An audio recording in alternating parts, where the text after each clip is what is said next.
Okay, hi guys. So this is our fifth amateur observer podcast for my friends of the war, the Gaza war with Israel, 2023 edition. My last podcast was just over a week ago. It was an explainer on the international law of war, the crimes against humanity of Hamas, and how these laws impact combat going forward. Since then, I've traveled to Israel. I'm in my Tel Aviv apartment now. And so it's appropriate that this podcast will tell you about what I'm seeing on the ground in Israel, how people are living, what they are saying, the impact of the war on the economy, etc. If this video was forwarded to you and you don't know me, I'm Blum. And among other things, I'm chairman of Honest Reporting, the Israel-based media watchdog group. We watch for media bias in news organizations and in social media, which is quite a job today. Um, as you would expect, our group has a lot going on, with all the bias, misleading, and just stupid stuff about the war. And that's a subject in and of itself. We'll talk about one of these days. But in the meantime, follow and share Honest Reporting on social media. Go to the website. If you can, please donate to us online as well. Last housekeeping note, this is my personal podcast. Nothing I say should be attributed to Honest Reporting, just my personal opinions. Okay. So since I got here, it was pretty calm. I've been here a week. We had rocket attacks in Tel Aviv. I mean, there are always rocket attacks down south, or more regularly. But there have been, a couple of rocket attacks the first couple of days in Tel Aviv, and then that kind of stopped. And I was about to start recording this, and all of a sudden the sirens went off. And it sounded like there were 3 Iron Dome interceptions, in the Tel Aviv area.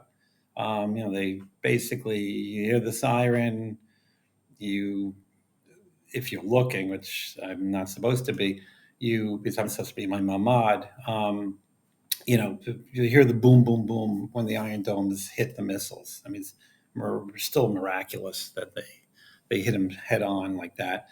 Hamas is probably running out of longer range rockets to hit us here in Tel Aviv, because they fired like 8,000 of their 12 to 15,000 rockets, and Israel's been attacking and destroying their ammunition stores in Gaza City.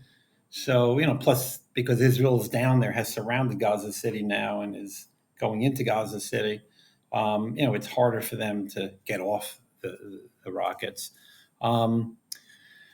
So let me focus on what I'm here to talk about. The most important thing I've seen is the ground, how things are in civil society. The most important thing I've seen since I got here, which you've read about, I'm sure, back home, maybe not, is the immediate cohesion of Israeli society after like 6 or 9 months of like American style, near violent tribal divisiveness over this stupid judicial reform issue that came in with the new government earlier this year. Um, it was crazy. I mean, there were demonstrations all the time. It was like the worst days of when, the two sides were facing off about Trump. All of a sudden, poof, that's gone. 110% of society is behind this war to destroy Hamas and make the South safe. People really have pulled together, and they realize that this is something long overdue, and the Hamas savages must be destroyed. And by the way, about the unity, don't get me wrong. Everyone is furious with Netanyahu over this disaster, and even more so his refusal to own it publicly, which, other military and intelligence leaders have come out and said that publicly. Now, nobody's going to lose their jobs till after the war because we have to fight a war first. But Netanyahu, you know, whatever. Okay. I'll tell you this: when this is over, if he tries to hold on to power, there's no way that there won't be enough Likud defections to unseat him. Um, and anyway, uh, no matter what, this country after October 7th, after the Hamas genocide, is a light switch went off. This country is united. It's one period. I've heard Americans, analogize it to New York after 9/11. If you remember, everyone was like almost hugging in the streets. We were all one. It's kind of like that here, but it's squared. It's exponentially like nothing I've ever seen before. Israelis have a chief of staff is on TV now, so hopefully we'll see what he's saying. Um, Israelis have a weird way about them. They're the most disorganized, cacophonous people you'll ever see, and more importantly, they're almost constitutionally incapable of long-term planning. I mean, everything is by reaction. But when a crisis hits, they all seem to fall into line instantly in a common mission to an extent that's like Germanic almost. I don't know how else to describe it. And we saw this during COVID. We've seen this during other minor conflicts that we've been here for. I don't know why. It's a combination of things probably. Um, it's the fact that most of the society has gone through military training and socialization. I'm sure that helps. Maybe it's the fact that they realize they're surrounded by enemies who will not miss a chance to show what savages they are. And this makes Israelis, naturally fall in together when there's danger. There's a widely held belief across the board that their government, even in the best of times, government here is not terribly useful, and that people have to do things for themselves. And that I think has really played out in this a lot as all the volunteer efforts that I'll talk to you about in a second got going. Um, it also could be another thing that could bring them together is that in spite of sympathy and support from overseas, Israelis really seem to be shaken. I mean, I'm shaken as an American Jew, but Israelis really seem to be shaken by the anti Semitic reactions to this genocide. I mean, the details are horrible, and yet they see reactions on American college campuses and in the streets of Europe and obviously in places like Dagestan, Russia, where those crazy Islamists stormed the airport looking to attack an Israeli plane. They see all these things, and I think it all has an impact. By the way, about Dagestan, this is an area where there are still a couple of thousand mountain Jews left. These are Jews originally from Iran. They've been there for hundreds and hundreds of years. They live pretty much in peace with their Muslim neighbors most of that time. Um, but they're learning that their neighbors aren't so neighborly when it hits the fan. And then on top of that fear, um, most of the mountain Jews, or a good chunk of the mountain Jews that immigrated to Israel after the Soviet Union fell, they moved to Sderot, which is right on the Gaza border, and over the past several decades, and obviously they had massive casualties there, and so people are worrying about their family. Now they've been dislocated as refugees. So you have a community kind of in two parts of the world that are very closely connected that are really going through tough crap. Um, more than one Israeli has asked me if, after all this anti-Semitism, if there'll be a big aliyah, migration of young people from the U.S. to Israel to escape, anti-Semitic college environments. I say maybe. Um, a lot of Israelis feel there's going to be a great rebirth of Zionism here after the war. Many are optimistic that this war is going to regenerate a country that really kind of got static and comfortable. And it kind of lost some of its zeal. So, like kind of like a forest fire that leads to regeneration of a forest. I don't know. I hope so. People feel that way right now, but we'll see. TV and social media is doing its part to reflect and reinforce the unity we are seeing here. Virtually the television is virtually nonstop talking about bravery, horrific losses, the military's unity, its power, its accomplishments, and of course, hostages, hostages, hostages. There's a fear here that the world's starting to forget about hostages, and then when they see in everywhere in the world, they see these lunatics pulling photos of these hostages down. I mean, you have 30 of the 240 hostages are children. I mean, again, the savagery and the insensitivity. But anyway, getting back to TV, every commercial you see reinforces unity and preparation. Israeli flags everywhere. The common tagline of this war is "Yachad ninatzeach," together we will be victorious.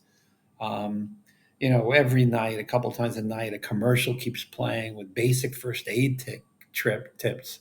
Like tourniquet setting. I don't know how to do a tourniquet, and with my Hebrew being what it is, I still might not. Things to do in the event of terrorist attack, or if you come upon unexploded munitions. Specific stuff, not like we had in New York after 9/11. See something, say something. What does that mean? What am I seeing to say something about? Um, anyway, every day we hear stories, and stories are replayed for us on TV and in social media about soldiers and the hostages. I'll give you some examples. We heard about the really inspiring story of a brave Druze, Lieutenant Salman Habaka, from up north. He's from a Druze community up north. Druze are like kind of an offshoot of Islam that the Muslims really hate. And they Druze typically take on loyalty to the country in which they live. So the Druze are the only Arabs that actually are drafted into the Israeli army.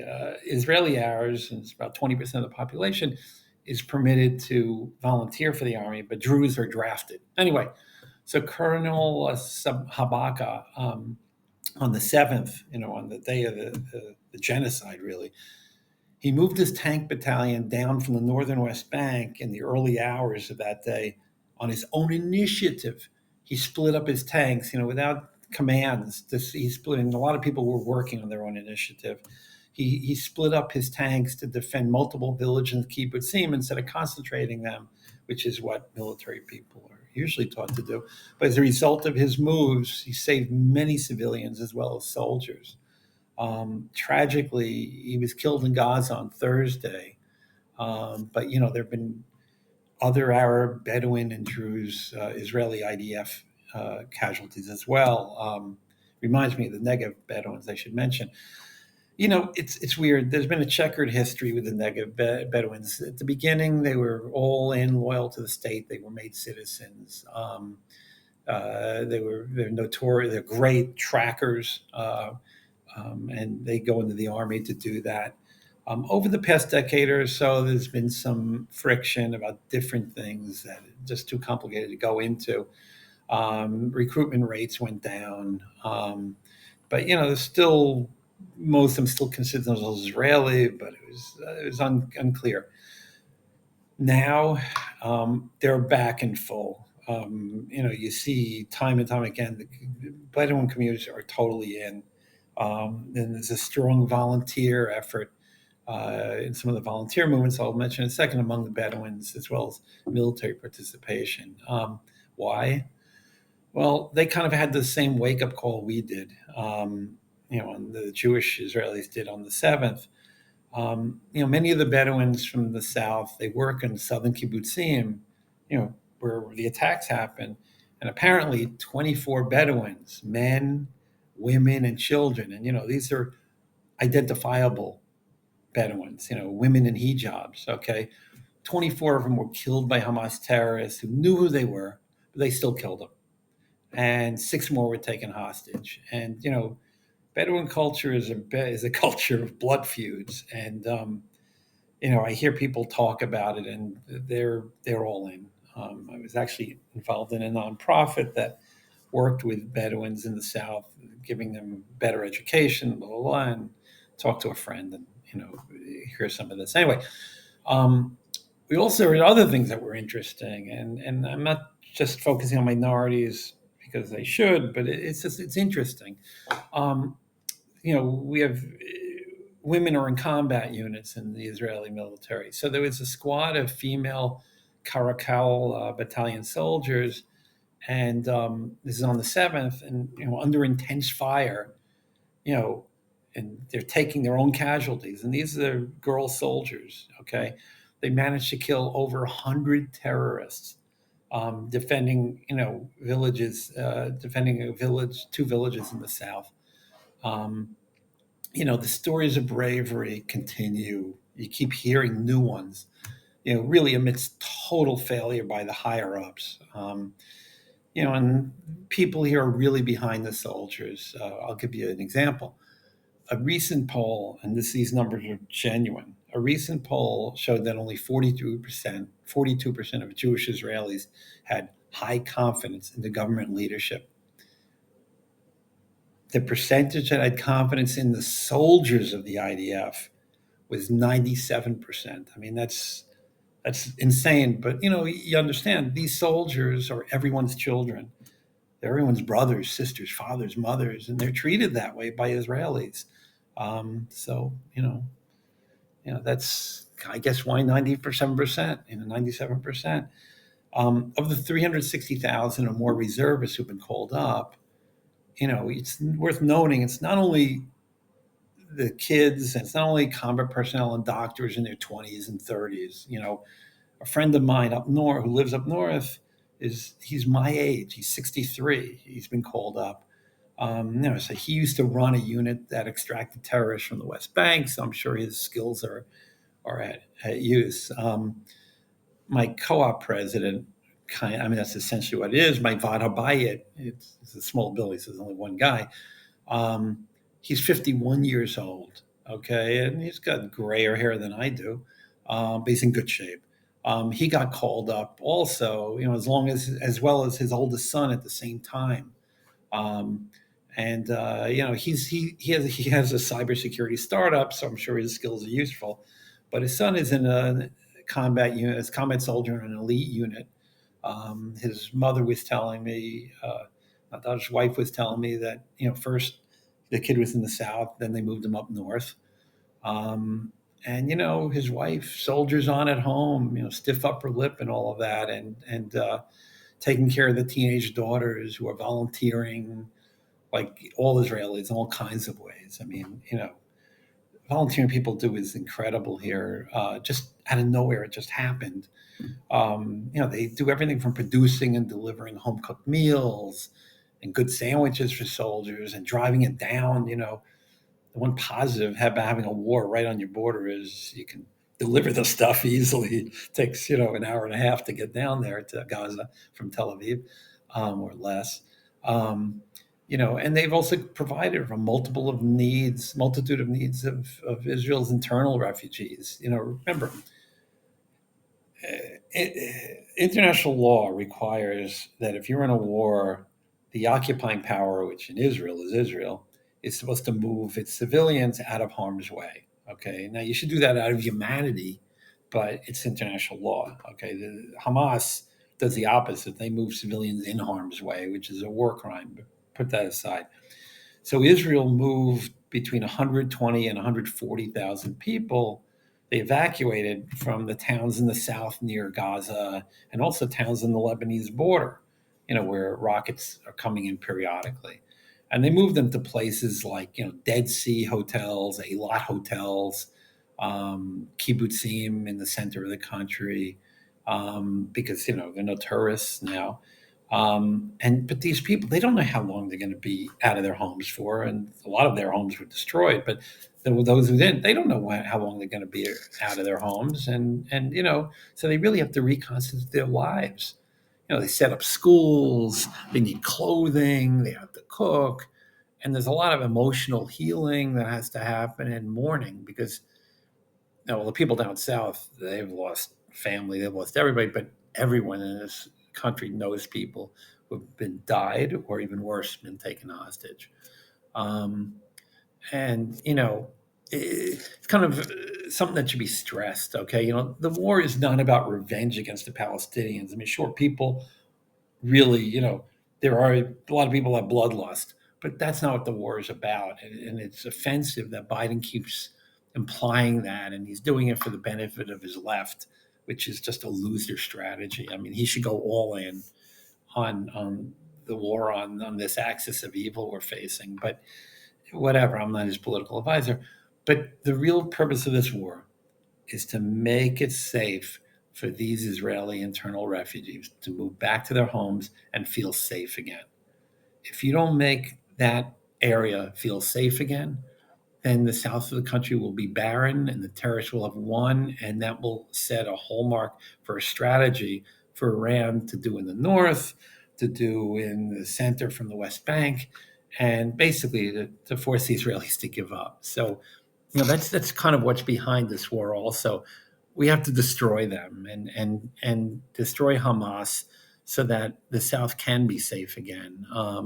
And there's also a feeling of reestablishing maximum deterrence. I mean, it's the 100th anniversary of Zev Jabotinsky's story or essay called "The Iron Wall," and it basically assumes that we'll never really have peace until we convince our Arab adversaries that they're going to pay an awful, awful price for maintaining war with us. And that's kind of what this is about, is sending that expectation on their part. So maybe the next generation will be willing to make peace. Um, and going back to the refugees, though, just so you understand what 140,000 internal Israeli refugees looks like, on a proportionate basis.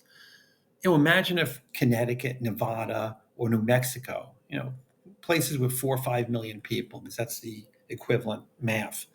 If states like Connecticut had to be evacuated overnight and taken care of, okay, for an indefinite period of time, just so that you can keep the residents safe from terrorists who would otherwise be raping them, cutting off their limbs, killing them.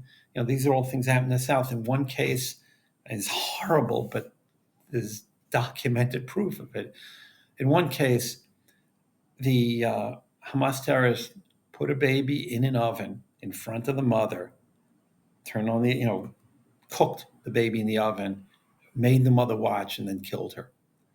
What would America do in that situation exactly? That's why it drives me crazy when there are lectures from politicians or media people or anyone else.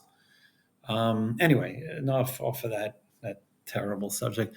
Um, you know, talking about other things I see. I walk on the beach or the streets of Tel Aviv, or today I was in Modi'in, which is the center, closer to the line, to the Green Line. Um, and you notice something that's a throwback to decades ago. Soldiers in uniform, in civilian clothes, even in bathing suits on the beach, carrying the M4s or Tavor bullpup assault rifles.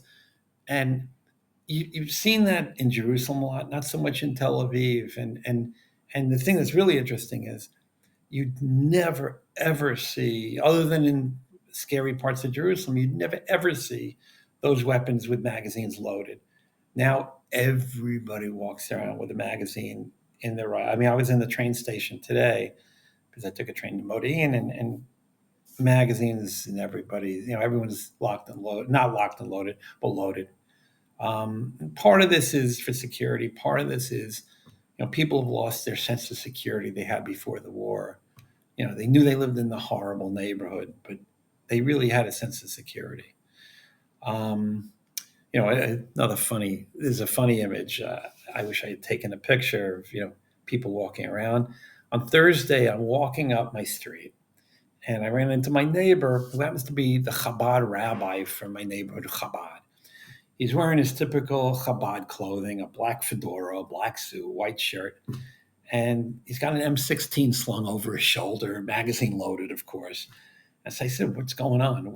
So he's in the military. He was in Gaza, down on the border, and he explained he was given a day off from the reserves for his wife's birthday because birthdays are big here. So it was kind of just funny seeing a Chabad rabbi with that, with an M16, with a big smile on his face that Chabad rabbis always have. On that score, there's been an uptick in religious observance in the aftermath of the October 7th horrors. It's really bizarre, but it's cool to see. Secular soldiers go into combat wearing olive drab seat under their uniforms. Those are like kind of prayer shawls, with the fringes on the ends of them. Um, and it's just, and they're just, they're not becoming religious or anything, but it's just like a good luck charm or whatever it is. But they can't keep them in stock. They're all going out. I guess, there are no atheists in foxholes. And the mission to eradicate Hamas has really taken on a religious, almost a biblical dimension, off the biblical extent of the violence of October 7th. More religion. Um, Political and religious divisions have been really pronounced in this society, and it's been stoked, frankly, by a secular mainstream media here. That's there are secular elites everywhere. Although the ultra orthodox have brought it upon themselves by just a bunch of things: not serving in the military, wanting excess money from the government so their people can learn in yeshivas instead of be productive, all kinds of stuff like that. But these divisions have like disappeared overnight. At least for now, they've disappeared. The Haredim, the ultra orthodox, you know, they just, well, let's put it this way: over 2,000 Haredi youth have volunteered for IDF service since this war began. It's absolutely crazy because their rabbis were always, don't go into the army; they'll turn you into heathens. Blah blah blah blah blah. Um, there was a touching mini documentary last 2 nights ago on Channel 11, and it was about the training and swearing in of a new Haredi military unit. You know, guys would pay us and all of that, and you know, it's and these guys are giving statements of their patriotism to the Jewish state. Even there, and guys even in their 30s volunteering for the IDF, and it was just so bizarre and wonderful to see. It's like this horror that we've been through created a unity here that transcended groups and made Am-Yisrael biyachad. Everyone, the nation of Israel also was together. I see it in the U.S. too, by the way, because we've seen Satmar communities really step up in the U.S. on the aid effort for Israel. On this documentary, watching big thing is because they begrudgingly acknowledge Israel's as a Jewish state, but watching these Haredim soldiers sing the national anthem as part of the ceremony really broke a wall for a lot of people, I think. And there'll be friction when the war is over, but I don't think it will be the same. Um, you know, uh, it's weird though because I've heard the opinion expressed by very religious people, carefully and with sensitivity, that this war was almost like it was brought by God because Israel was on the edge. Israel society was on the edge, and it was brought to bring us back together. Um, and there's more biblical in terms of destroying Amalek, the enemy from biblical times.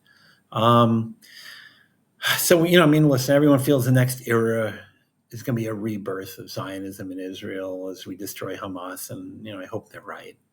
Um, Okay, so let's talk about the issue of Israel's Arabs, which are about 20% of the population, a little less, and they've been very, very quiet since the war started. We had some problems in May 2021 where more Islamist elements of the population rioted. There were mini pogroms actually in mixed cities until, like, the Israelis said, "Hold it, what the hell's going on here?" The Israeli Jews, and they got it under control.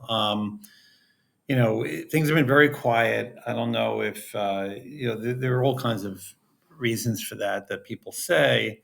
The police and community figures have done a lot better job communicating, um, keeping an eye on the harsher elements. Arab Israelis are very integrated into Israeli society, from doctors to lawyers to judges to politicians to everything. I mean, you'll see a Tel Aviv garbage truck with an Arab on it and a Jew with a yarmulke on it, and you know, most of them, the lion's share of them, just want to have a peaceful life, and they know there's a sense that Israeli Jews are very upset, and I think that's helping keep things quiet there as well. They're far right Jewish groups that are trying to create trouble, but that's really been kept under control. Except on the West Bank, there've been some issues. Another that's for another time, I think, because I'm running out of time. Um, uh, the it's an interesting thing. I'll give you it's a tough issue for Israelis. This new sense of insecurity, and which applies to kind of weird interactions with Arabs. I heard a story of an Israeli Jew telling an Arab who lived in his building to stop speaking Arabic because it upset him or threatens him. I don't know. Um, and because people don't know where's the homicidal enemy coming from next. I mean, as a result, like you've seen, the construction trade in Tel Aviv has just evaporated as Arab, Palestinian workers don't come in, but also Arab workers in the north. They don't really want to get exposed either, to hatred or to fears of things, because it could escalate. These things could escalate. Insecurity is a tough issue. In this country, everyone knows multiple people were killed or wounded or kidnapped. My lawyer's kids, their babysitter for years was slaughtered at that music festival on October 7th. So those kids are going to grow up with feelings about the savagery that we just experienced, and will be taught and remembered here like the Holocaust. So, you know, there's a lot of things in intercommunal relations that are going to have to be very carefully taken care of. I will tell you, I think that Israel takes a move to the right in this next generation, kind of like after the Second Intifada in the early 2000s, when people said, hell, we tried to do a peace deal with them and we gave them a quasi state with an idea for doing more, and they still came and killed us. So we don't want to have anything to do with them.